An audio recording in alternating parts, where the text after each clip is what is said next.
What is going on, ladies and gentlemen? Ken Wan here.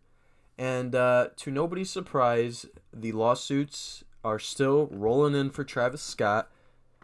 I do think this is probably one of the biggest stories of the year. I mean, it is the most deadly concert to ever happen, but there has been some more news that has come out about it. Um, so, what he's trying to do to prevent some lawsuits is he's giving everyone who wants refunds. All you have to do is ask for a refund. But what a lot of people do not know is that if you accept Travis Scott's refund to his concert, that means you cannot sue him because that is your way of taking accountability that you know that you're taking something from the concert. So if you take the refund, you cannot legally sue him. So a lot of people don't realize is that right when you accept that refund, $200-$300, however much the ticket was, you cannot sue him because that is their way of giving your money back and pretty much refunding you. And so a lot of people don't know that, but there are still plenty of lawsuits coming at Travis Scott's way. I think right now there's 13 people that have filed them against Travis Scott. Somebody has filed them against Drake. Somebody has filed them against the actual concert itself. It's just a real big mess right now, and there's been even more people confirmed dead and injured. One of the worst stories I've ever heard of. A 9-year-old boy is in the hospital fighting for his life right now after the concert, which I really don't understand why there isn't an age limit for something like this. Travis Scott concerts are known for being very, very brutal concerts. They're literally called Rager concerts for a reason because Travis Scott concerts are known to get very intense.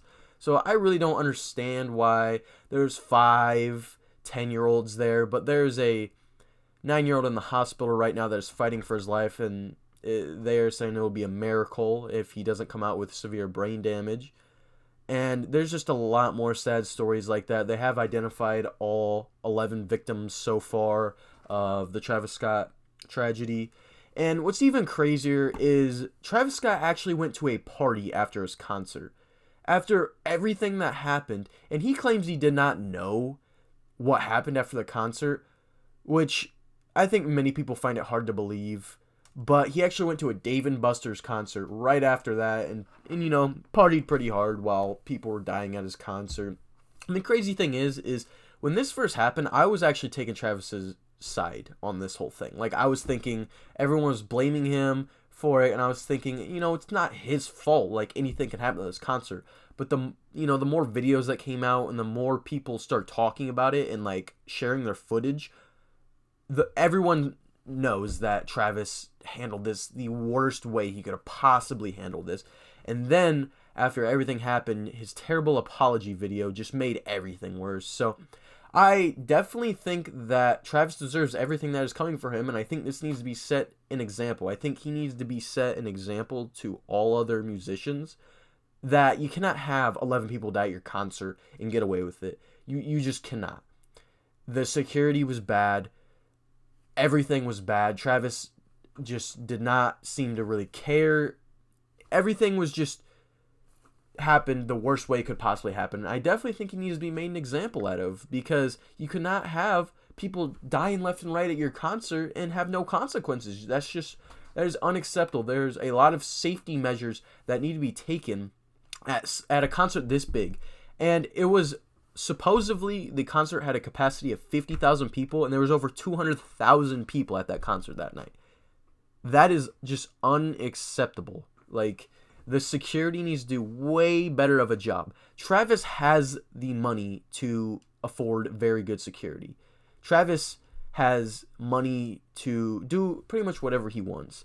So they definitely need to relook at the safety protocols for concerts and things like this, because like I said, this is just unacceptable. There's kids dying left and right, adults dying. I mean, I'm pretty sure the oldest person that at the Travis Scott concert was 27 years old.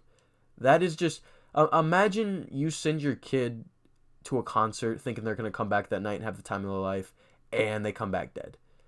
I definitely see every single reason why people are suing Travis right now, and like I said, he definitely has the money to pay for all the funeral expenses and whatever else that he should be paying for.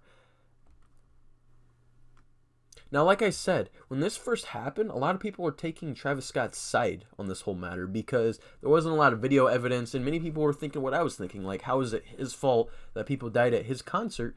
Because it could have happened to anybody and he didn't know. But like I said, the more video evidence that came out and just showed how bad he handled the situation and that he knew something was happening. He saw the ambulance in the crowd and physically stopped the show to see what was happening. And he saw people passing out. People were screaming at him. There's a video of the entire crowd chanting "Stop the show." Like the entire crowd. Like it is very, you can hear it very visibly that everyone is screaming "Stop the show."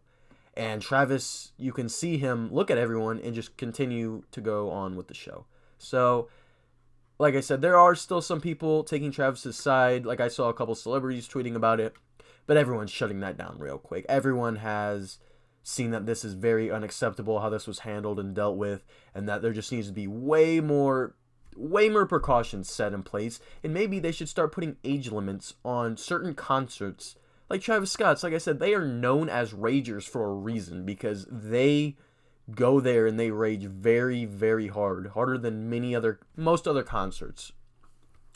And it's actually has taken quite a big effect because there's been a lot of videos circulating of other artists taking a lot more precautions. Like I saw the other day, I think it was a Jack Harlow concert, and one person almost fainted, and they stopped the whole show and made sure he was completely fine before even resuming the show. And I saw many other artists doing the same thing at their concerts, but Travis just needs to be made an example out of, and things just need to change because, like I said, 11 people dying at your concert, 10, 8-year-olds is just unacceptable.